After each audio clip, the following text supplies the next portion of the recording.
Hey guys, kung familiar kayo dito sa gulay na ito, ang tawag dito sa amin ay imbabao. So, gugulay ko to guys.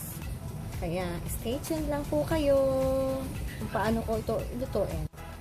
So guys, umpisahan na natin. Meron ako ditong isang baso at kalahating tubig sa aking cooking pot.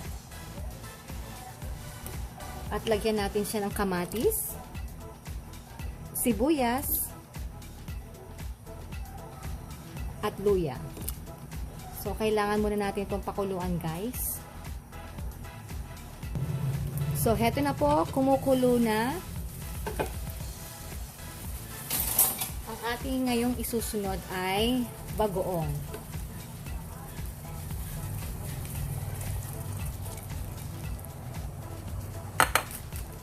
After ng bagoong, itong sinasabi kong gulay na imbabao.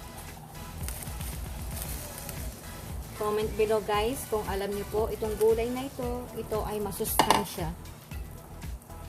At ilagay na rin natin ang ampalaya. Ampalaya guys. Takpan muli natin ito. Antayin natin medyo lumambot ng konti at isunod natin ang iba pang gulay. So, heto na guys. Buksan natin. Yan. Medyo luto na yung ating gulay. Ngayon, isusunod natin ang talong.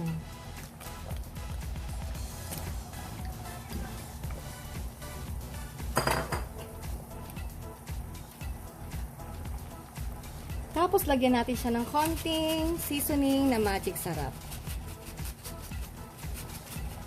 Yan. Tapos, guys, hintayin na lang natin maluto yung talong at ito ay luto na.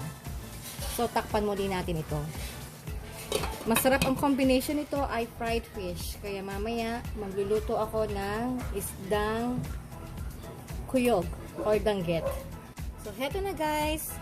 Yan, luto na po ang ating gulay na imbabao. Yan. So, ngayon, magpa-fry naman ako ng isdang danggit or isdang kuyog kung tawagin. So, finish na yung ating gulay na imbabao guys. Ngayon, susunod ko ay fried fish. Ngayon naman guys, magluluto na tayo ng isdang danggit.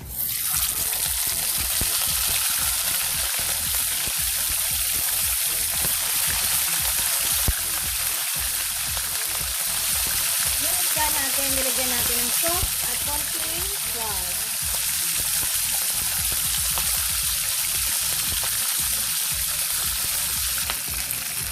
Heto, balik-tarin naman natin sa kabila.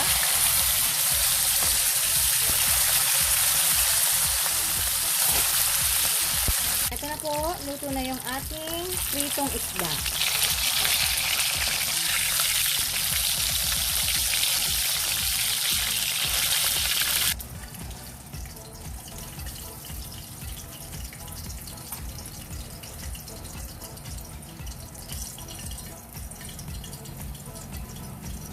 So guys, ayan na po ang ating vegetables at ang ating fried fish.